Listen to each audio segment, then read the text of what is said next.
प्यारे मित्रों, अपनी आने वाली रिकॉर्डिंग के लिए कहानियों पर काम करते हुए मैं आपको इस एक तथ्य से अवगत कराना चाहती हूँ कि अप्रैल 2009 में जब आकाशवाणी दिल्ली के लिए मेरा ऑडिशन हुआ था और मेरी सिलेक्शन हुई थी विभिन्न चैनलों के लिए, कहानियाँ पढ़ने के लिए, हेल्थ प्रोग्राम लिखने के लिए, तो उन दिनों एक जो कहानी की कीमत थी वो मात्र 500 कुछ रुपए थी,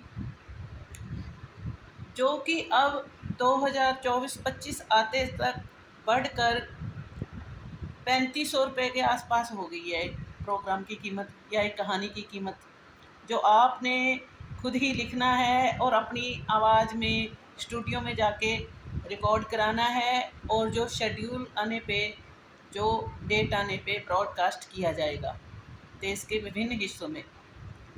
तो चैनल पे काम करते हुए मुझे इस बात का आभास हुआ है कि जब कीमत बढ़ती है किसी चीज़ की, जब पेमेंट बढ़ती है, तो आपके काम करने की गुणवत्ता या क्वालिटी को भी देखा जा रहा है कि उसमें आप में पहले कितना सुधार हुआ, पहले के मुकाबले अभी कितना सुधार हुआ।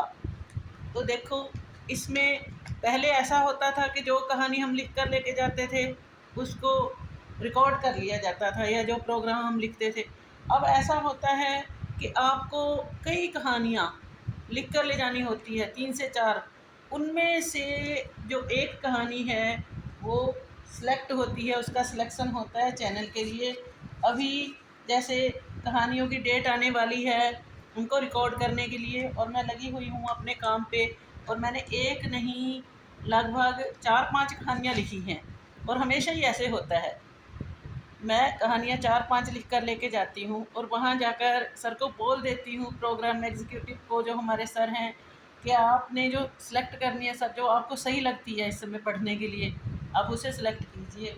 और ऐसा ही होता है, हमारी जो कहानी सिलेक्ट होती है, जो सबसे बेस्ट होती है, उसी को टिक किया जाता है राइट, और वही प्रोग्राम पे डाली जाती है और स्टूडियो में जाकर मेरी आवाज़ में पढ़ी जाती है या मैं पढ़ती हूँ। और जो देश के विभिन्न हिस्सों में जहाँ जहाँ तक फ्रीक्वेंसी है चैनल की, वहाँ पे उसे ब्रॉडकास्ट किया जाता है। धन्यवाद। अभी गर्मी बहुत है, एसी के कमरे में बैठ के लिख रही हूँ, बेड पे बैठी लिख रही हूँ। ये इन्फॉर्मेशन देने को मन कर रहा था, इसलिए मैं आप तक ये इन्फॉर्मेशन पहुँचाई है। Good evening, thank you so much.